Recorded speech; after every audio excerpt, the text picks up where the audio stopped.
as much for the deposit. It will save you tens of thousands of pounds. So that's a big issue with waiting till you're 40 to save up for the deposit. It will help solve that problem. And the second thing we're going to do is abolish stamp duty for first-time buyers, effectively.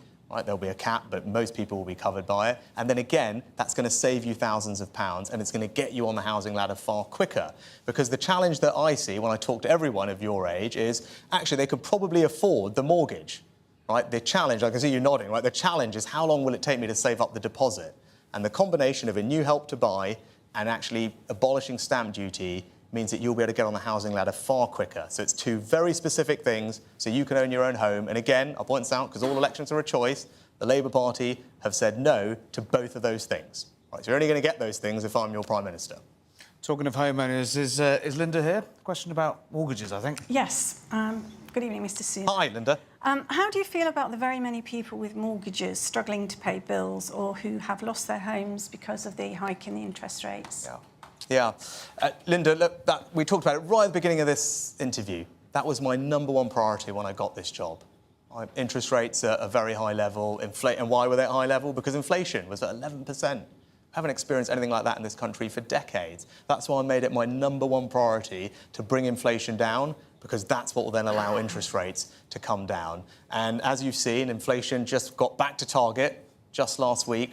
Very, very promising news. You heard from the Bank of England, so we're now on track to start seeing interest rates and mortgage rates be cut. And that's how I give you financial security. How's that going to help the people who have lost their homes because the interest rate rises have gone so high they can't keep up with their bills, not just their mortgages, but regular bills?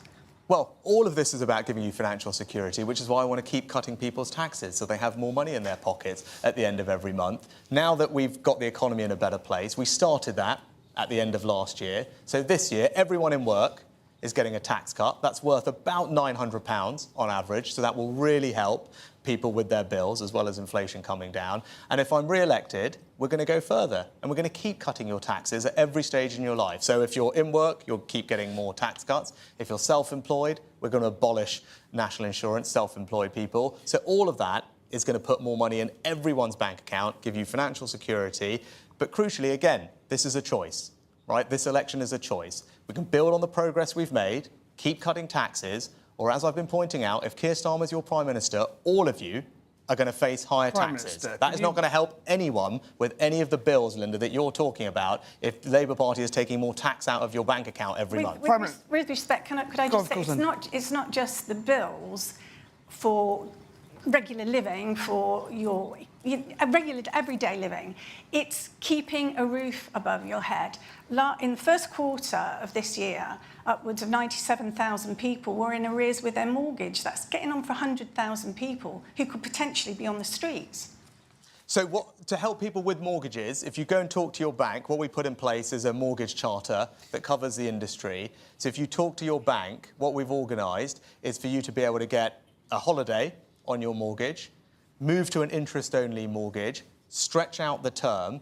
All of that you can do without affecting your credit rating. It can save you potentially hundreds of pounds a month in mortgage costs, which is really practical support, and your bank has to do that all for you if you like it. So that's the solution that we've put in place. The combination of those things, extending your term, moving to interest only, those types of things will save you hundreds of pounds, enable you to keep your house, and the bank can't repossess your house. We've made that clear for a very prolonged period of time after you first told them that you're struggling. So all of those protections, we didn't have them in the past. They're new, something that the Chancellor negotiated with all the lenders in our country. So it's called the Mortgage Charter. For anyone struggling with that, please talk to your bank and say that I said that that's what you're entitled to, because that's what you should be able to get. Prime Minister, we're talking about solutions. Let's talk a step back a little bit. I think a lot of the anger that people feel